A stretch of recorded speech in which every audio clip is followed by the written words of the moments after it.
Ассаляму алейкум, сіздермен мен Айжан Айтқалиқызы. Бүгін үй жағдайында жемісті торт жасайтын боламыз. Өте керемет болып шығады. Қамыры деген яғни бисквиті өте ерекше болып жасалады және оңай.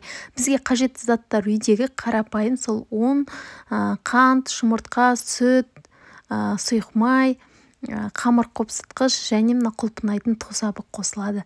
Ең алдымен ыдысымызға жұмыртқамыз бен қантымызды салып, жақсылап миксерлейтін боламыз. Бірден қант салып жібермейміз, бөліп саламыз және ұзақ уақыт миксерлейтін боламыз, 10 минуттан аса.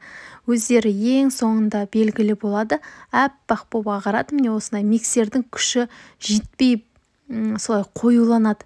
Солай істей беріңіздер, сонда сіздердің бисквиттарыңыз өте керемет болып көтеріледі. Сұйық май мен жылы сүтімізді қосамыз. Осы кезде кішкене сұйықтау бола бастайды қамырымыз. Енді онда електен өткізіп, қамыр қопсытқышпен алдын ала араластырып қоямыз және миксерсіз қолмен, лопаткамен араластырамыз. Қасықпен де бола береді, үй жағдайында кез келген затпен. Енді осыған қайнап тұрған суымызды құямыз және пешімізді 150 градуста қыздырып аламыз да, соған 50 минуттай пісіретін боламыз. Ескере кететін жағдай, егер үйлеріңізде пештеріңіз қатты қызатын болса, міндетті түрде 120-100 градуспен пісіре беріңіздер. Бұл ұзақтау пісетін бисквит, себебі біз бәрін бір қалыпқа салып қойдық. Енді бисквиттің ортасына жаңағыдай сулы болып тұру үшін осылай қант пен суды араластырып, ерітіп қойыңыздар, суытып. Енді кремін жасайтын кезде 33%-тен жоғары сливкиді қолдандым және осы құлпынайтын тосабын осыған қостым креміне. Осылай жасасаңыздар болады. Міне коржымыз пісіп шықты, 1 сағаттай. Өте жұмсақ, беті кішкене күйіңкіреген, іштен кетпейді, алып тастасаңыздар болады. Ең бастысы іші жақсы піседі және жақсы көтеріледі. Осылай жіптің көмегімен бөліп алдым. Өте нәзік, асықпай істеңіздер. Енді жаңа қантпен араласқан суды соны корждарымызға құйып және кремді салып, осылай корждарды жинайтын боламыз.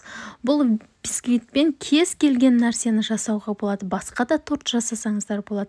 Мен үйде бар заттармен қолданып, осылай жасадым. Бұл жеміс жидектерді арасына салуға да болады. Керемет торт қой. Өте жұмсақ, нәзік болып шығады. Сондықтан міндетті түрде жасап көріңіздер. Өте оңай жасалады. Мен үйде бар заттармен әрлеп, сәнде берем. Сіздер де солай істесеңіздер болады. Артық кремдерді алып тастаймыз. Енді үйде менде апельсин мен осындай киви бар екен. Соны бетіне әрлеп, сәндеп шықтым. Осымен біздің тортымыз дайын болды. Бір күнде тоңазытқышқа қойып қойсаңыздар керемет болып шығады. Енді мен сіздерге дәл қазір кесіп көрсеткім келіп тұр. Сіздерге іші қызық шығар деп ойлаймын. Сондықтан мен бірден кесетін боламын. Бірден кескеннің өзінде де өте жұмсақ, нәзік болып шығады ғой. Айта кететін жағдай, менің каналыма міндетті түрде тіркеліп алыңыздар. Подписация бөлімін басып, ас болсын, сіздермен бірге болған